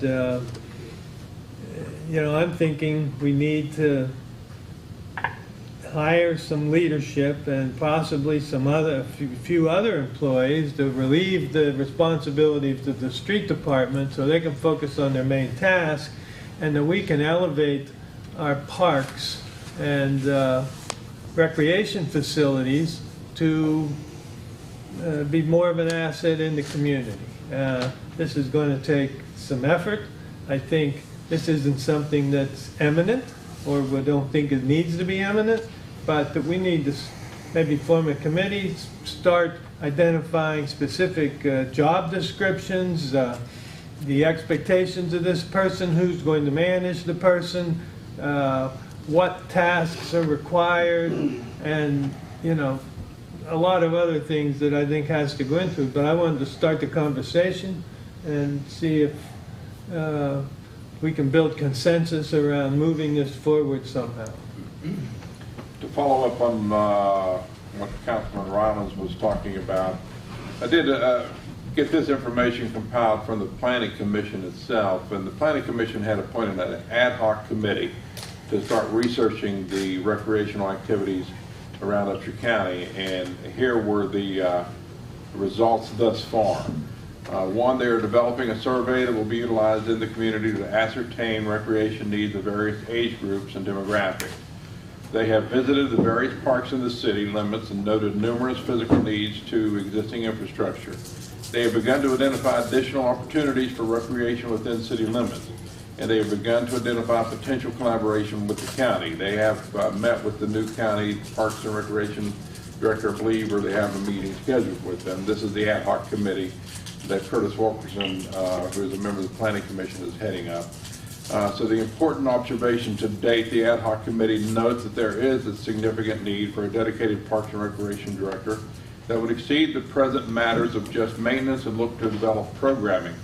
This effort would build upon the Buckhannon 2025 plan's first 9 goals within the healthcare section, Additionally, it would begin to address all 11 goals of the recreation section.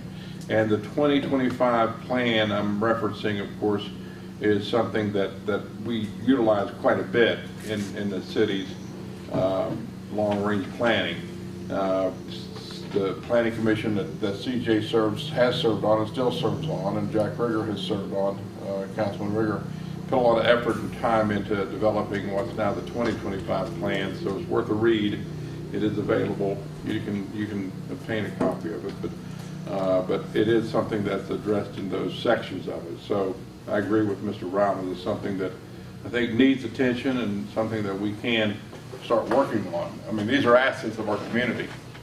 So, you know, we should take a look at how to expose them even to more citizens. There's newer and younger people out there that may not realize just how valuable our parks are. We need to draw the attention to them again. Open them up for as much activity as possible. And create enthusiasm. I definitely agree with the discussions with the county.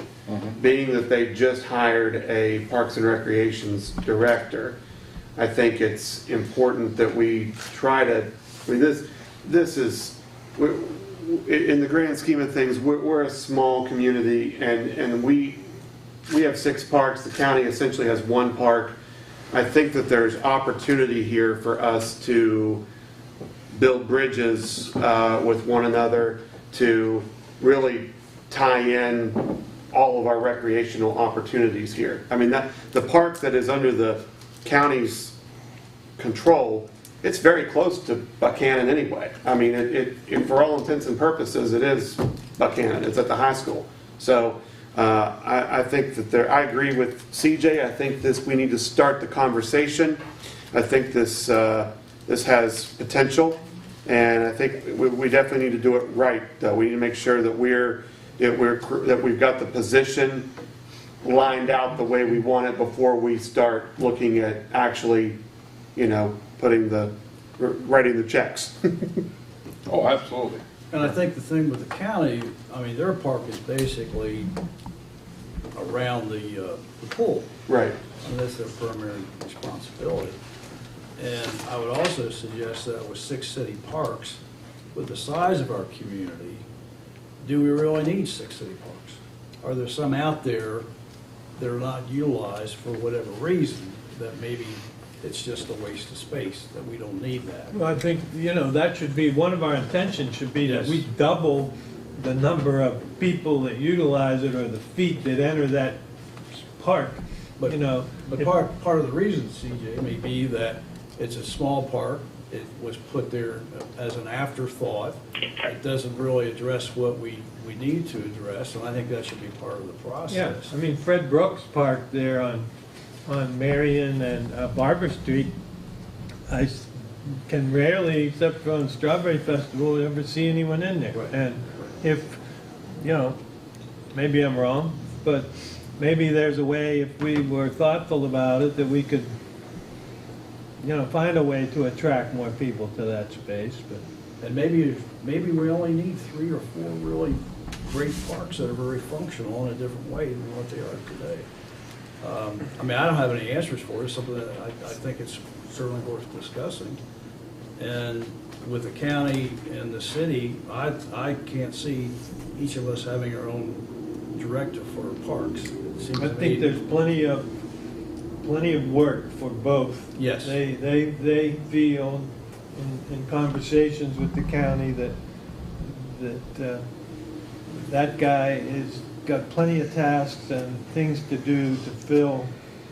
You know, I think if we hired someone and they were covering city and the other was focused on the county, that there'd be a great relationship between them and they could work together. But I encourage you all to have conversations with members of the county commission and get their feedback from it. But Well, as I have said repeatedly many times in these meetings, that I think we ought to have a meeting at least once or twice a year together with the county commissioners.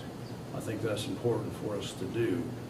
And I think when you're looking at the county, I mean, I may be ignorant in regard to this, but what does that person do from October 1 to the end of April, if their primary responsibility is to make sure that pool is going to be well utilized and be a really interesting place.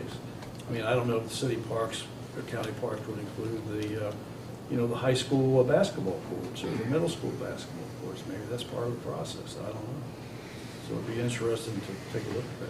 I don't think you're asking for any action tonight. This is to begin the discussion and start, maybe we get a meeting together to start a focus group to try to get the... Well, actually, just not to interrupt, Mr. Mayor, but actually the Planning Commission has a committee working on it. So let's reach out to them and see if they can prepare a formal report first to council. And I'll see where they're coming along. I'll reach out to Mr. Wilkerson, or I'll reach out to actually President Curtis Holloway. to inform council members of when and where their meeting is going to take place. Yeah. Right. So that if we are so motivated to participate. Right. And if you're looking at the Planning Commission, that was a 2015 a 10-year plan, Well, we have if I recall. Right. Well, now it's become the 2025 plan. Right. It's been updated. Yeah. But the whole point is that I don't think it was updated after we passed the sales tax. I may be wrong. But again, I've made comments in several meetings that in the next 10 years, we're going to have between 18 and 22 million dollars that we never even thought about a few years ago. And I still think we need to address that at some point in time with some town hall meetings, see what our community residents want, what do they envision for the future. I still think annexation is something that should be talked about for the future also. And maybe we need, with annexation, maybe we need some parks in different locations, who knows? So it's a good discussion to have. Okay. All right. Thank you for your efforts and for your work and for bringing this to the table. F2, Police Civil Service Commission has recommended 3 candidates for council to consider hiring and to set a date of interviews for possible probationary police officer. The names are in the packet, and I gotta find them. Calvin Parks, Jeremy Ryan Cover, Corey Lee Moore. I literally saw that listed. So when do we interview? Now we gotta We figure haven't that set out. the date yet. There it is. It's right before the resolution.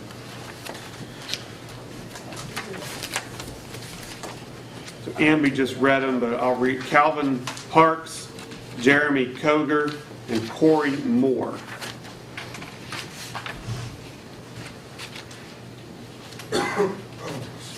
The Police Civil Service Commission met on October 29th to update and certify the current list of eligible candidates for City Council's hiring consideration. Can I mention something that? Sure. It might help your decision or not. I think he'd like to get these interviews scheduled as soon as possible because of the process it takes to get the Through the State Police Academy. Well, he knows that they're not going to be able to go to Academy till April the 20th, till April. But he did say that it would take him most of December to get once you interview and you select one, it would take him most of December to get, especially with the holidays, to get the physical, the polygraph, and the psych test scheduled for whoever you decide. So he did want me to So we need to approve this list, is that what we're asking? You're going to set, if you're going to hire someone to replace Kramer, yes, you would do that, but you need to set a date. Also set the date for the interviews. So, Or we can schedule the date for you if. well, Teresa needs a little bit of time to get the notices out that we're going to interview them. So we probably, and the week of 22 through 26 is Thanksgiving week. So what about, what would council say about Wednesday, November 17th?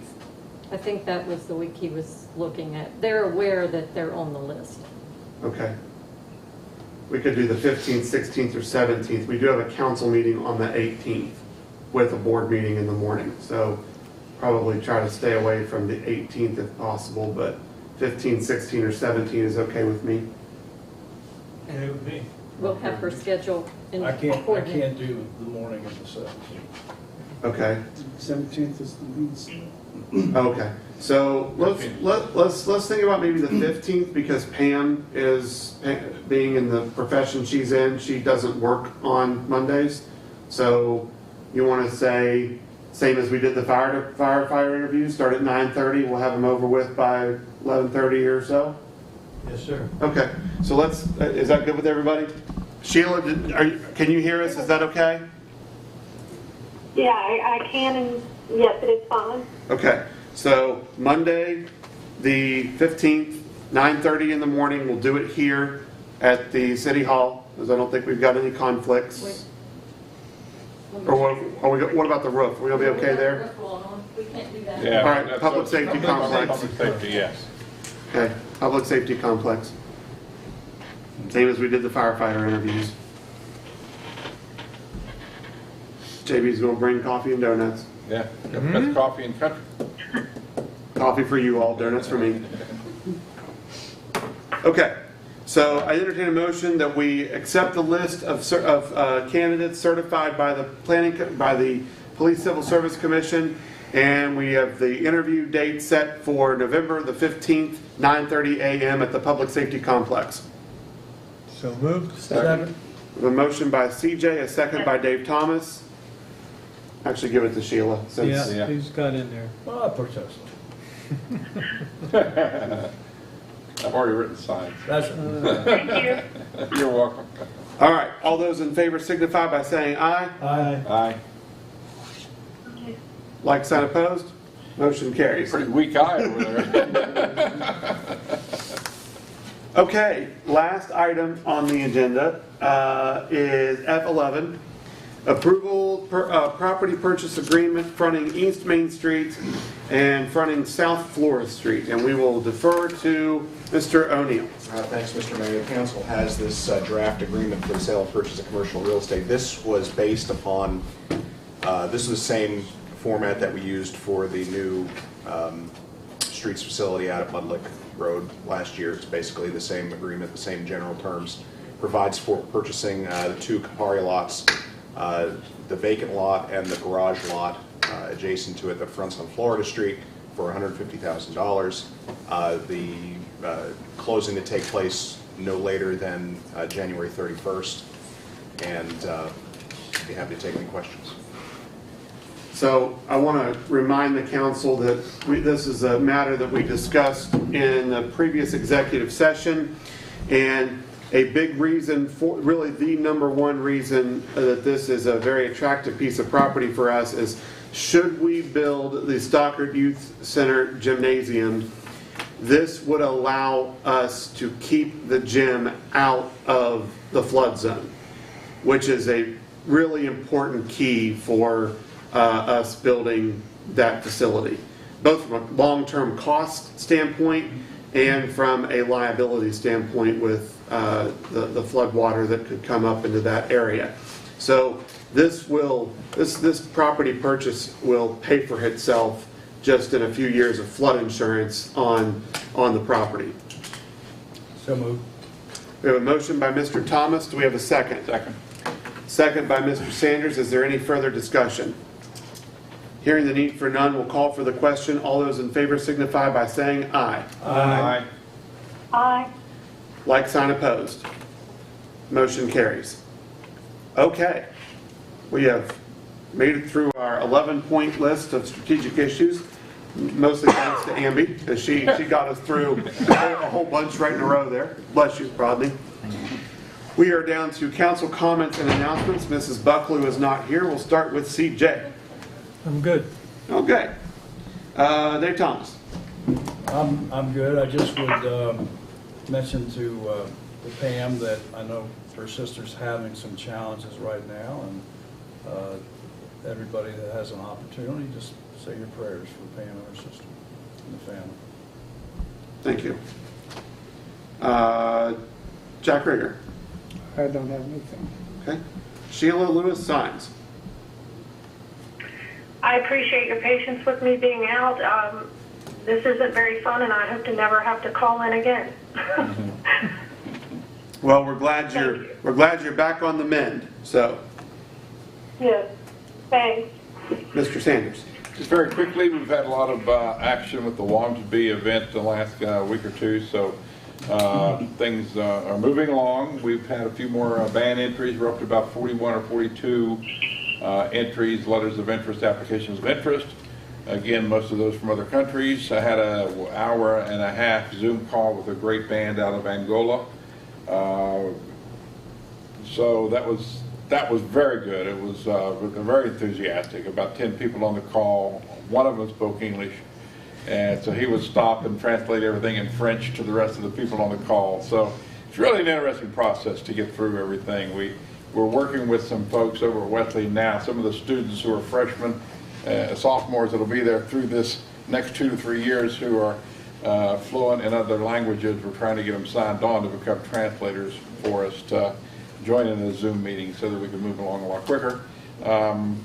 Thank you for supporting the idea of having an office here too to, help with the process as well. We walked the Ross Field the other day. We got a good handle on what we need there to move forward. So everything is coming along great. So we'll have some more reports by the first of the year, I'm sure. Some big stuff.